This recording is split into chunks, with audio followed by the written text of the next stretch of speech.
ઉપરવાસમાં ભારે વરસાદને કારણે વલસાડ શહેર પર પૂરનો ખતરો મંડરાઈ રહ્યો છે। ઔરંગા નદીએ ભયજનક સપાટી વટાવી દીધી છે। નદી કિનારાના વિસ્તારોમાં પાણી ભરાવાની શરૂઆત થઈ ગઈ છે। ઔરંગા નદી પરના પુલ પર પાણી ફરી વળ્યા છે। તસવીરો પણ આવી રહી છે। વલસાડથી સલામતીના ભાગરૂપે પુલ અવર જવર માટે બંધ કરવામાં આવ્યો છે। તો ભાગડાવાડાથી પિચિંગ પર જે પાણી ફરી વળ્યા છે તેની તસવીરો પણ આવી રહી છે અને તેના કારણે એનડીઆરએફની ટીમ પણ અહીંયા તૈનાત કરવામાં આવી છે। તંત્ર એલર્ટ મોડ પર છે। અસરગ્રસ્ત વિસ્તારોમાં જરૂર પડશે તો સ્થળાંતરની પણ તૈયારી તંત્ર દ્વારા કરવામાં આવી છે। આ તરફ ઔરંગા નદીના કાંઠાના વિસ્તારોમાં પાણી ફરી વળ્યા છે, જેમાં વરુડિયાવાડ, કશ્મીરાનગર સહિતના જે વિસ્તારો છે ત્યાં પાણી ભરાવાનું શરૂ થયું છે અને વહીવટી તંત્રએ વહેલી સવારથી પૂરગ્રસ્ત વિસ્તારમાંથી અસરગ્રસ્તોનું સ્થળાંતર શરૂ કરી દીધું છે। આ તરફ નદી કિનારા વિસ્તારોમાં સાયરન વગાડી લોકોને સાવચેત કરવામાં આવી રહ્યા છે। નદી કિનારાના નીચાણવાળા વિસ્તારોમાં પાણી ભરાવાની શરૂઆત થઈ છે। વલસાડની ઔરંગા નદી ગાંડી તૂર બની ગઈ છે અને બે કાંઠે વહેતી થઈ ગઈ છે। ફક્ત 24 કલાકમાં જ મેઘરાજાએ વલસાડને ગમરોડી દીધું છે અને વાપીમાં 13 ઇંચ જેટલો વરસાદ છેલ્લા 24 કલાકમાં પડ્યો છે અને તેના કારણે ઠેર ઠેર પાણી ભરાઈ ગયા છે। કપરાડામાં પણ અને પારડીમાં 12 ઇંચ જેટલો વરસાદ પડ્યો છે। વલસાડ અને ઔરંગા નદીના સ્તર અંગેનું સતત અપડેટ આપ ન્યૂઝ 18 પર દિવસભર જોઈ શકો છો। તો વલસાડ જિલ્લામાં આબ ફાટ્યા જેવી સ્થિતિ છે। 24 કલાકમાં 3 તાલુકામાં 10 ઇંચ કરતા પણ વધુ વરસાદ પડ્યો છે। જિલ્લાની તમામ નદી નાળાઓમાં પૂરની પરિસ્થિતિ છે। મધુબન ડેમમાં 86,000 ક્યુસેક પાણીની આવક છે તો ડેમના 10 દરવાજા 2 મીટર ખોલાયા છે। મધુબન ડેમમાંથી 90,000 ક્યુસેક પાણી દમણગંગા નદીમાં છોડાયું છે। ડેમમાંથી પાણી છોડાતા દમણગંગા નદીમાં પણ પૂર જેવી પરિસ્થિતિ જોવા મળી રહી છે। નદી કિનારાના દમણ, દાદરાનગર હવેલી અને વલસાડ જિલ્લાના ગામોને સાવચેત કરવામાં આવ્યા છે। ડેમના ઉપરવાસ એવા કપરાડા અને મહારાષ્ટ્રના વિસ્તારોમાં ધોધમાર વરસાદ થઈ રહ્યો છે। જિલ્લાની ઔરંગા, પાર અને કોલક નદીમાં પૂર જેવી પરિસ્થિતિ સર્જાઈ છે। દમણગંગા નદી સૌ પ્રથમ વખત રૌદ્ર સ્વરૂપે જોવા મળી રહી છે। ઔરંગા નદી કિનારાના વિસ્તારોમાં પાણી ભરાયેલા છે, જેમાં બરુડિયાવાડ વિસ્તારમાંથી 100થી વધારે લોકોનું સ્થળાંતર થયું છે। એનડીઆરએફ, નગરપાલિકા અને વહીવટી તંત્રની ટીમો અહીંયા ખડે પગે તૈનાત છે અને જે રાહત અને બચાવ કામગીરી માટે જ્યાં પણ જરૂર લાગે ત્યાં પરિસ્થિતિને પહોંચી વળવા માટે ટીમ સજ્જ બની ગઈ છે।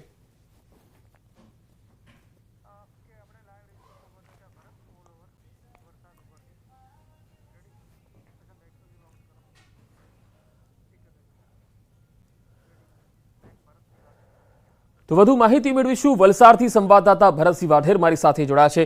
ભરત, વલસાડમાં નદીઓની સ્થિતિ વર્તમાનમાં શું છે અને કયા વિસ્તારમાં એવી પરિસ્થિતિ ઉદ્ભવી છે કે જ્યાંથી લોકોનું સ્થળાંતર કરવામાં આવી રહ્યું હોય? जी बिल्कुल पंकज, छेल्ला 36 કલાકથી વલસાડ જિલ્લામાં મેઘરાજા ધડબડાટી બોલાવી રહ્યા છે। અત્યારે જે દ્રશ્ય જોઈ રહ્યા છો, અત્યારે પણ વાપી અને આસપાસના વિસ્તારમાં ધોધમાર વરસાદ વરસી રહ્યો છે। અત્યારે આ જે દ્રશ્ય જોઈ રહ્યા છો, વાપી નજીકથી પસાર થતી દમણગંગા નદીના છે। દમણગંગા નદી આ વખતે આ ચોમાસામાં સૌ પ્રથમ વખત આટલી પ્રચંડ પ્રવાહે વહેતી થઈ છે। નદીના ઉપરવાસમાં આવેલા મધુબન ડેમના કેચમેન્ટ વિસ્તારમાં અત્યારે 86,000 ક્યુસેકથી વધુ પાણીની આવક થઈ રહી છે। આથી ડેમના 10 દરવાજા છે 2 મીટર ખોલી અને મધુબન ડેમમાંથી દમણગંગા નદીમાં 96,000 ક્યુસેક પાણી છોડવામાં આવી રહ્યું છે। આથી દમણગંગા નદીમાં અત્યારે પૂરની પરિસ્થિતિ છે। અત્યારે જે રીતે ધોળા પૂર હોય એ રીતના અત્યારે દમણગંગા નદી વહી રહી છે। દમણગંગા નદી નહીં પરંતુ અત્યારે દરિયાની જેમ ભાસી રહી છે। નદીમાં દરિયાની જેમ જ પ્રચંડ મોજા ઉછળી રહ્યા છે। આવા જ હાલ જિલ્લાની તમામ નદીઓ જે ઔરંગા છે, પાર અને કોલક નદીમાં પણ અત્યારે પૂરની પરિસ્થિતિ છે। સૌથી વધારે જિલ્લાની ચિંતા ઉપજાવે તેવી વલસાડની ઔરંગા નદીની છે, કારણ કે ઔરંગા નદીમાં આ સિઝનમાં બીજી વખત છે પૂરની પરિસ્થિતિ સર્જાઈ છે। નદીના પાણીએ કિનારો વટાવતા ઔરંગાના પાણી છે નદી કિનારાના બરુડિયાવાડ, કાશ્મીરાવાડ અને પિચિંગ વિસ્તાર સહિત આસપાસના વિસ્તારમાં ભરાઈ ગયા છે। અને કારણે બરુડિયાવાડ વિસ્તારમાંથી 100થી વધુ લોકોનું સ્થળાંતર કરવામાં આવ્યું છે। આપણે જણાવી દઈએ કે શરૂઆતથી જ આ ચોમાસામાં શરૂઆતથી જ વલસાડ જિલ્લામાં એનડીઆરએફની એક ટીમ તૈનાત કરવામાં આવી છે। સાથે જ અત્યારે જે પૂરની પરિસ્થિતિ છે એને કારણે ઔરંગા નદી કિનારાના જે વિસ્તારો જે અસરગ્રસ્ત છે ત્યાં આગળ નગરપાલિકા નગરપાલિકાની ટીમની સાથે એનડીઆરએફની ટીમ તૈનાત છે, સાથે જ વલસાડ જિલ્લા વહીવટી તંત્રના ઉચ્ચ અધિકારીઓ પણ અત્યારે અહીંયા આગળ સ્થળ પર તૈનાત છે. હજુ પણ વલસાડ જિલ્લામાં ભારેથી અતિ ભારે વરસાદની રીતે આગાહી કરી છે, એને કારણે વલસાડ જિલ્લાનું વહીવટી તંત્ર એલર્ટ મોડ છે. પરંતુ જે રીતે મેઘરાજા અત્યારે 2 દિવસથી ધડબડાટી બોલાવી રહ્યા છે, એને કારણે નદી નાળા કિનારા વિસ્તારના લોકોમાં અત્યારે ચિંતાનો માહોલ છે. પંકજ. જી ભરત, આભાર માહિતી આપવા માટે. તો વલસાડમાં હાલ ધોધમાર વરસાદ અને ઉપરવાસનું જે પાણી છે તેના કારણે ઔરંગા નદી ઉફાન પર છે.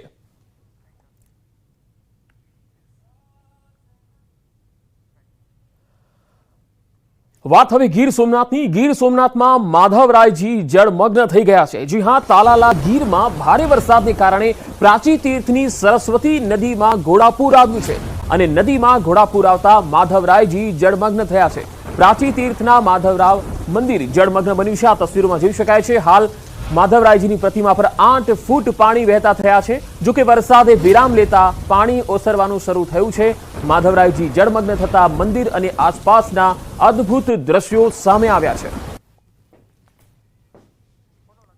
તો ગીર સોમનાથમાં ધોધમાર વરસાદને પગલે નદીઓના પાણી છે એ તમે જોઈ શકો છો કે ગ્રામીણ વિસ્તારમાં અને પ્રાચી તીર્થ જે છે એ બીજી વખત આ રીતે જળમગ્ન થયું છે. આ પહેલા પણ ધોધમાર વરસાદમાં એક વખત પાણીનો વહેતો પ્રવાહ મંદિરમાંથી પસાર થઈ રહ્યો હતો અને ત્યારે પણ પ્રાચી તીર્થ જળમગ્ન બન્યું હતું અને હવે આ બીજી વખત એવું જોવા મળ્યું છે કે આ પાણી નદીઓનું એટલું બધું આવી રહ્યું છે કે તેના કારણે અને વરસાદના કારણે આ પ્રાચી તીર્થ ફરી એક વખત જે છે એ જળમગ્ન થયું છે. સુરતના માંગરોળના ગુંદીકુવા ગામ પાસે ધસમસતા પાણીના પ્રવાહમાં એક બાઇક ચાલક તણાઈ ગયો. જંખવાવથી ગુંદીકુવા ગામ તરફ જતા રસ્તા પરથી પસાર થતી ખાડીમાં એક યુવક તણાઈ ગયો હતો. સ્થાનિકોની નજર આ બાઇક ચાલક પર ગઈ અને સ્થાનિકો તેની મદદે દોડી આવ્યા. માનવ સાંકળ રચી અને ચાલક અને બાઇકને બહાર કાઢવામાં આવ્યું.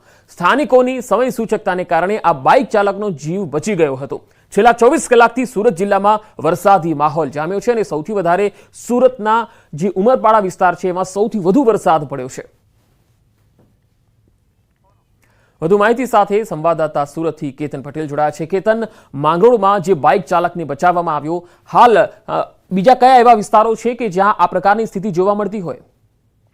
ચોક્કસથી વાત કરું તો સુરત જિલ્લાના છેલ્લાપંજી તમામ ઉમરપાડાની અંદર ધોધમાર વરસાદને પગલે માંગરોળ તાલુકો પણ જળબંબાકારની સ્થિતિ જોવા મળી હતી. ખાસ કરીને માંગરોળ તાલુકાના ગુંદીકુવા ગામ પાસેથી ધસમસતા પ્રવાહની અંદર બાઇક ચાલક જે તણાવ પામ્યો હતો. જંખવાવથી ગુંદીકુવા ગામ તરફ જતા રસ્તા ઉપર પસાર થતી ખાડીમાં યુવક તણાવ પામ્યો હતો અને સ્થાનિકોની નજર બતાવી સાથે સ્થાનિક લોકો જે આ યુવકને બચાવવા માટે દોડધામ કરી રહ્યા હતા. માનવ સાંકળ નથી ચાલક અને બાઇકને બંનેને બહાર હેમખેમ રીતે બહાર કાઢવામાં આવે છે. સ્થાનિકો સમય સૂચકતા જે ન આપે તો આ બાઇક ચાલકનો જીવ પણ જાય એવી શક્યતા હતી, પરંતુ સ્થાનિકોએ સમય સૂચકતા આપી આજે યુવકનો જીવ બચાવ્યો સાથે બાઇક પણ બચાવી લેવામાં આવી છે. અને ખાસ કરીને જો વાત કરવામાં આવે તો સુરત જિલ્લાની વાત કરો તો મહેરબાની નગરની અંદર પણ મીઠોળ નદીની અંદર ધસમસતો પ્રવાહ છે, જેને લઈને તળાવની વિસ્તાર તેમજ કોડ વિસ્તારની અંદર પણ લોકોના ઘરોની અંદર મીઠોળ નદીના પાણી પ્રવેશવા પામ્યા છે. તો બીજી તેના પછી એ મહાદેવની જી કેતન, આભાર માહિતી આપવા માટે. વાત દાહોદની. દાહોદના ગરબાડાના માતવા ખાતે પાણીના પ્રવાહમાં કાર તણાઈ ગઈ. માતવા ગામમાં કોઝવે પરથી કાર પસાર થઈ રહી હતી ત્યારે પાણીના પ્રવાહમાં કાર માતવા નદીમાં તણાઈ હતી. કારમાં સવાર 4 પૈકી 2 લોકો સલામત મળી આવ્યા. હજુ 2 લોકોની શોધખોળ ચાલુ છે. ઘટનાને પગલે મામલતદાર, પોલીસ, ફાયર બ્રિગેડની ટીમ ઘટના સ્થળે પહોંચી ગઈ હતી. લાપતા 2 શખ્સોની શોધખોળ હાથ ધરાઈ હતી. દાહોદની આ તસવીર એક કોઝવે પરથી એક કાર તણાઈ ગઈ હતી. તસવીરોમાં પણ અમે આપને લગાતાર બતાવી રહ્યા છીએ.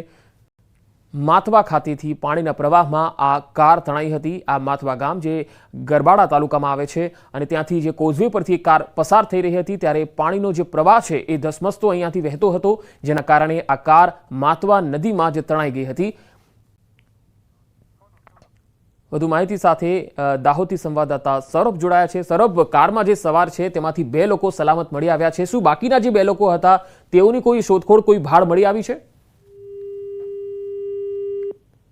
બનાવ બન્યો છે તેમાં ગાડી જે છે પાણીના પ્રવાહમાં તણાઈ હતી અને ત્યારબાદ જે 2 લોકો ગુમ થયા હતા. કહી શકાય કે ગતરોજ જે ગરબાડામાં 4 ઇંચથી વધુ જે વરસાદ નોંધાયો હતો તેના કારણે જે નદીઓમાં નવા નીરની આવક થઈ હતી અને આ જે કોઝવે પરથી ઇકો ગાડી પસાર થઈ રહી હતી તે સમયે જે પાણીનો વહેણ વધારે હોવાના કારણે જે પાણીના વહેણમાં ગાડી ખેંચાઈ હતી અને સાથે જે માતવા નદીમાં ઉતરી ગઈ હતી। જોકે તંત્ર સહિત જે કાફલો છે તે ઘટના સ્થળે પહોંચ્યો હતો, જેમાં 2 લોકો સહી સલામત બહાર રેસ્ક્યુ કરી દેવામાં આવ્યા છે અને હાલ જે 2 લોકોની શોધખોળ ચાલુ છે। જી સૌરભ, આભાર માહિતી આપવા માટે।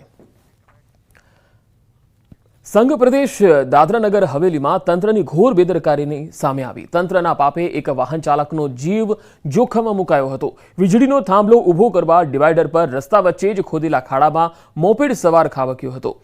8 ફૂટ ઊંડા પાણીમાં ભરેલા ખાડામાં ખાબકતા દોડધામ મચી ગઈ। ઘટનાની જાણ ફાયર બ્રિગેડને થતા ફાયરની ટીમ પણ અહીંયા આવી પહોંચી અને વ્યક્તિનું રેસ્ક્યુ કરી સલામત રીતે બહાર કાઢ્યો। ખાડાની આસપાસ બેરિકેડ કે કોઈ બોર્ડ પણ લાગેલું ન હતું। તંત્રની આ ગંભીર બેદરકારીને કારણે આ વ્યક્તિનો જીવ જોખમમાં મુકાયો હતો। તો 3 અલગ અલગ તસવીર આપને બતાવીએ કે વરસાદને કારણે કેવી રીતે લોકો ફસાયા છે અને મેઘ તાંડવના કારણે પહેલી તસવીર જેમાં બાઇક તણાયું હતું। તસવીરોમાં જોઈ શકાય છે કે સુરતના માંગરોળમાં જે બાઇક તણાયું હતું અને સ્થાનિકો તેમની મદદે આવ્યા હતા। જ્યારે બીજી તસવીર દાહોદના ગરબાડાની છે કે જ્યાં એક કાર કોઝવે પરથી પસાર થઈ અને તે તણાવા લાગી હતી, જેમાંથી 2 લોકોને તો બચાવાયા, 2ની શોધખોળ ચાલુ છે। જ્યારે ત્રીજી તસવીર વાપીથી આવી રહી છે, જ્યાં ખાડામાં અકસ્માત થયો। સુરતના માંડવીના ઉસ્કેર નજીક ખાડી 2 કાંઠે આવી ગઈ છે। વાવ્યા ખાડીનો લો લેવલ બ્રિજ પાણીમાં ગરકાવ થઈ ગયો છે। બ્રિજ પાણીમાં ગરકાવ થતા માર્ગ બંધ થઈ ગયો છે। આ તસવીરો જુઓ। બારડોલી જવા માટે 15 કિલોમીટરનું અંતર હવે કાપવું પડશે, કારણ કે હવે અહીંયાથી પાણીનો પ્રવાહ પસાર થઈ રહ્યો છે, જેથી વાહનોની અવરજવર અહીંયા બંધ થઈ ગઈ છે।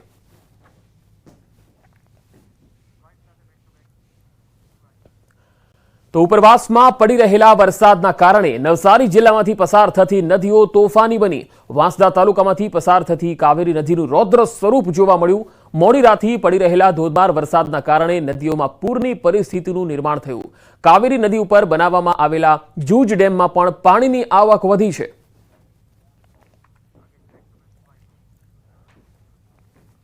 તો નવસારી જિલ્લામાં મેઘરાજા મન મૂકીને વરસી રહ્યા છે। જિલ્લાના ખેરગામ તાલુકામાં 24 કલાકમાં 11 ઇંચ વરસાદ થયો।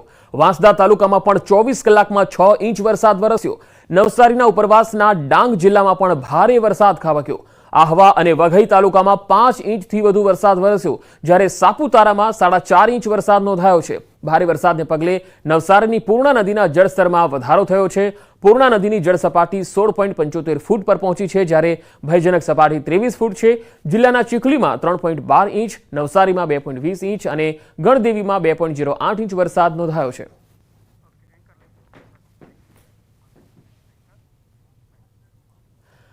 પંચમહાલથી એક ખબર આવી રહી છે। પંચમહાલ જિલ્લામાં રાત્રિ દરમિયાન વરસાદ વરસ્યો અને વરસાદ વરસતા કોતરો નદીઓમાં નવા નીર આવ્યા છે। ગોધરાના જોરાપુરા પાસેથી પસાર થતી સુડવેલ નદીમાં ધસમસતા પાણી વહેતા જોવા મળ્યા છે। વહેલી સવારે નદીના પુલિયા ઉપરથી પાણી વહી રહ્યા છે। વેગીલા પાણીના પ્રવાહને નિહાળવા મોટી સંખ્યામાં સ્થાનિકો ઉમટ્યા હતા। તો નદીના પુલિયા પરથી પાણી વહેતું થયું છે। તસવીરોમાં જોઈ શકાય છે પંચમહાલમાં રાત્રિ દરમિયાન જે ધોધમાર વરસાદ પડ્યો તેના પગલે અહીંયા જે નદી છે નદીના પાણી વહેતા થયા છે। સુડવેલ નદીમાં પાણીનો પ્રચંડ પ્રવાહ જોવા માટે સ્થાનિક લોકો પણ અહીંયા આવી રહ્યા છે। વરસાદ વરસતા કોતરો અને નદીઓમાં નવા નીરની આવક થઈ રહી છે।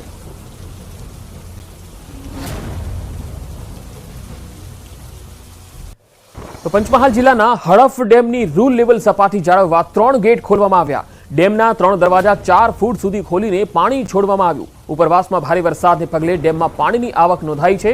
હાલ 16,000 ક્યુસેક પાણીની ડેમમાં આવક થઈ છે। 16,128 ક્યુસેક પાણી હડફ નદીમાં છોડવામાં આવ્યું।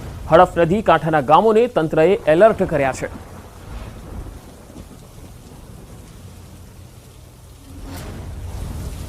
ઉપરવાસમાં સારા વરસાદને કારણે પંચમહાલના પાનમ, હડફ અને કરાડ ડેમમાં નવા નીરની આવક થઈ રહી છે। પાનમ ડેમમાં હાલ 50,244 ક્યુસેક પાણીની આવક છે।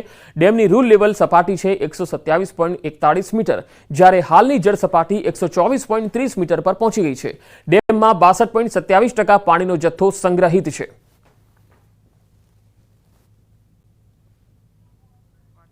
તો મોરવાના હડફ ડેમમાં 8,000 ક્યુસેક પાણીની આવક નોંધાઈ છે। ડેમના 3 ગેટ 1.5 મીટર સુધી ખોલવામાં આવ્યા છે। 8,064 ક્યુસેક પાણી હાલ નદીમાં છોડાઈ રહ્યું છે। હડફ ડેમની જળ સપાટી 165.80 મીટર પર પહોંચી છે। ડેમ 90.65% ભરાયો છે। હાલ રૂલ લેવલ સપાટી જાળવવા માટે પાણી હડફ નદીમાં છોડાઈ રહ્યું છે। હડફ ડેમમાં રાત્રે 5 ગેટ 9 મીટર સુધી ખોલી 40,000 ક્યુસેક પાણી હડફ નદીમાં છોડાયું. હડફ નદીમાં પૂર જેવા દ્રશ્યો જોવા મળ્યા હતા.